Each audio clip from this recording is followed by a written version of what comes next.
Antes de tudo, existia Dengo, um cachorro preto de pelo curto e olhos que pareciam sempre em alerta. Apareceu do nada, numa manhã qualquer, e ficou.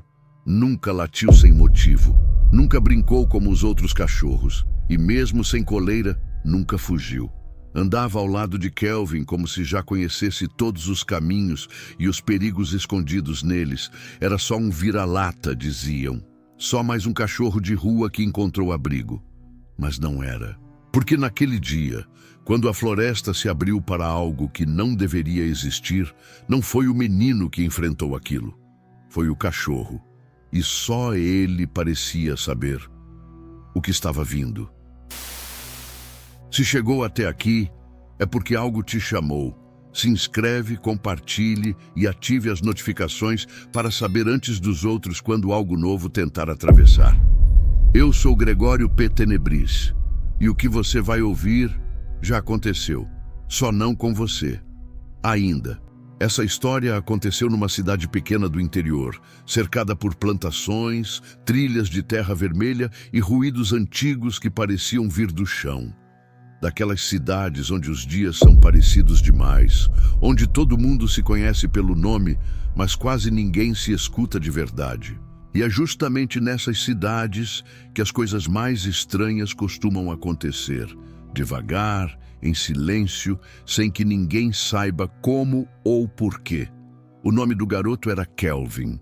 10 anos, curioso, inteligente, apaixonado por livros de dinossauros, aventuras mágicas e mapas que prometiam caminhos escondidos. Era do tipo que desmontava brinquedos só para ver como funcionavam. Filho único, morava com a mãe em uma casa simples, no fim de uma rua sem saída, onde o asfalto virava poeira e a poeira virava mata. Uma faixa de floresta densa, abafada, que parecia estar sempre mais escura do que o resto do mundo. Os mais velhos diziam que ali morava uma coisa, mas ninguém sabia dizer exatamente o quê. Só sabiam que não gostava de ser incomodada. E havia regras não escritas que todos seguiam. Crianças não brincavam perto da cerca. Animais se recusavam a passar por ali. E de tempos em tempos, ouvia-se algum som estranho vindo da mata. Um assobio sem origem, passos no barro depois da meia-noite, o choro abafado de alguém que ninguém via. Coisas que os adultos aprendiam a ignorar. Kelvin ria dessas histórias.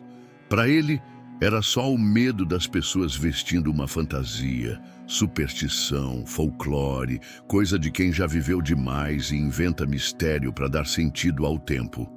Mas tudo isso mudou num único dia. O dia em que ele ouviu o barulho vindo da mata e decidiu seguir.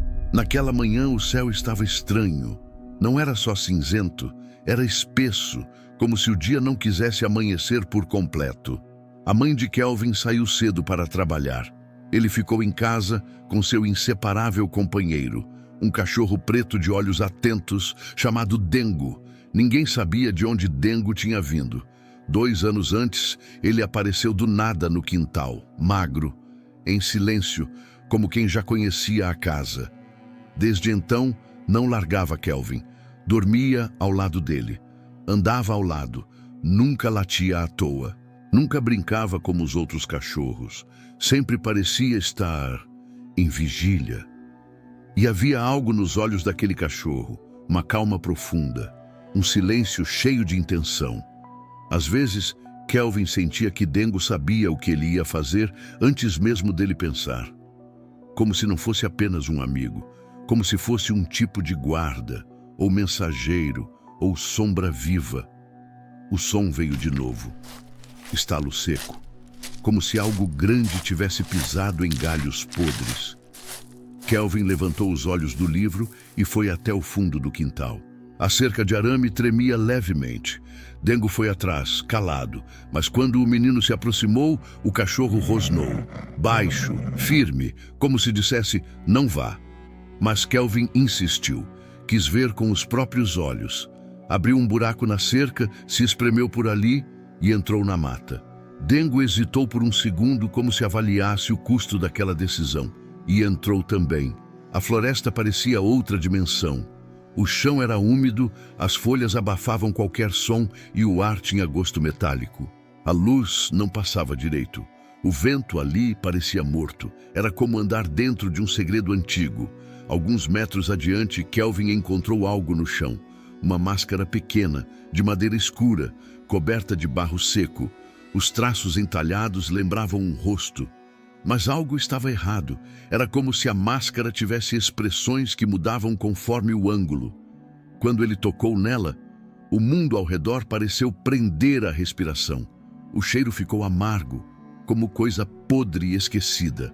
Os sons da floresta desapareceram e o chão, sob seus pés, começou a vibrar, de leve, mas constante, como se alguma coisa estivesse subindo. Kelvin deu 2 passos para trás, tentando entender o que estava acontecendo. Foi quando a névoa surgiu. Não de cima, mas de baixo, como se brotasse das raízes, densa, branca, viva. E de dentro dela veio a coisa. Era alta, encurvada, envolta em cipós que pareciam pulsar. Onde deveria haver um rosto, havia apenas sombra.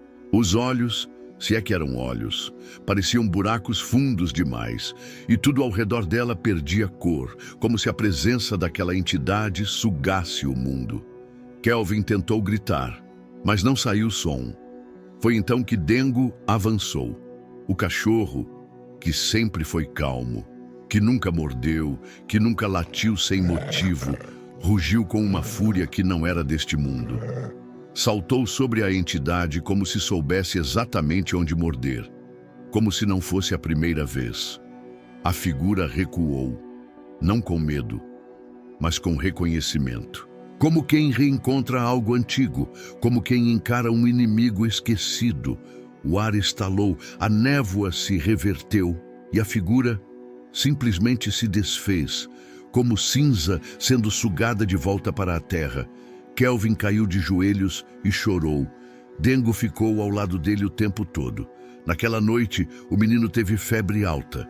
Tremia, suava, murmurava coisas que não lembrava depois. A mãe o encontrou deitado no chão do quintal, com a roupa suja e os olhos cheios de medo. Quando ele contou, ninguém acreditou. Diziam que era delírio, imaginação de criança. Só Dengo não descansava. Vigiava a porta dos fundos dia e noite, não com medo, com propósito. E toda vez que alguém da vizinhança comentava ter visto vultos na mata ou ouvido vozes distantes que não eram eco, Dengo reagia.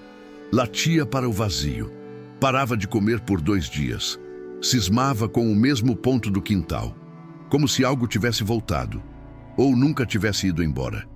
Foi então que um vizinho mais velho, chamado Edgar, escutou a história e pediu para conversar com a mãe de Kelvin. Esse cachorro não é um cachorro qualquer, disse ele com a voz grave. Lembra quando queimaram aquele terreiro ali perto? Disseram que tinha coisa solta. Um dos pais de santo tinha jurado que ia selar a passagem, mas sumiu. Nunca mais encontraram o corpo. E poucos dias depois, esse cachorro apareceu na rua, sozinho, silencioso, como se tivesse voltado de algum lugar. A mãe de Kelvin segurou o fôlego. Você acha que ele é... o quê? Não sei, mas sei que não é só um animal. Acho que ele foi deixado aqui, não por acidente. Ele está guardando alguma coisa. E o seu filho cruzou a linha. Edgar então contou que nos arquivos antigos da cidade havia menção a uma trilha proibida na mesma área onde Kelvin esteve. Uma trilha que aparecia em mapas de 80 anos atrás e depois desaparecia, como se nunca tivesse existido. Diziam que ela mudava de lugar, que só se revelava a quem era chamado, e que aqueles que saíam dela nunca mais eram os mesmos. Kelvin nunca mais voltou à mata, mas Dengo continuou ali. Dormia ao lado da porta, envelhecia devagar, observava tudo, como quem ainda esperava algo que ninguém mais via. Algumas pessoas dizem que animais têm sentidos mais aguçados, que enxergam o que nossos olhos não suportam, que pressentem o que a gente finge que não existe. Talvez estejam certos, porque naquela manhã, naquela floresta, Não foi o menino que escapou do escuro. Foi o cachorro que trouxe ele de volta. E até hoje, ninguém sabe o que de fato ficou preso lá dentro, esperando a próxima vez. Algumas histórias não precisam de explicação. Elas só precisam ser sentidas. E se você já teve um animal de estimação que parecia entender tudo, que estava sempre no momento certo, no lugar certo, talvez saiba do que estamos falando. Tem coisas que os olhos não veem, mas os animais sentem. Eles nos protegem de formas que a gente nunca vai entender por completo. Dengo não era só um cachorro. Era amigo, era guardião, era presença. E talvez você também tenha ou já teve alguém assim ao seu lado. Se você já presenciou algo parecido, um comportamento estranho, protetor, quase sobrenatural do seu pet, conta pra gente aqui nos comentários. A gente quer ouvir a sua história. Porque às vezes os animais veem o que ninguém mais vê. E se você gostou dessa história de alguma forma, compartilhe. Talvez ela encontre quem precisa lembrar que não está sozinho. Obrigado por assistir.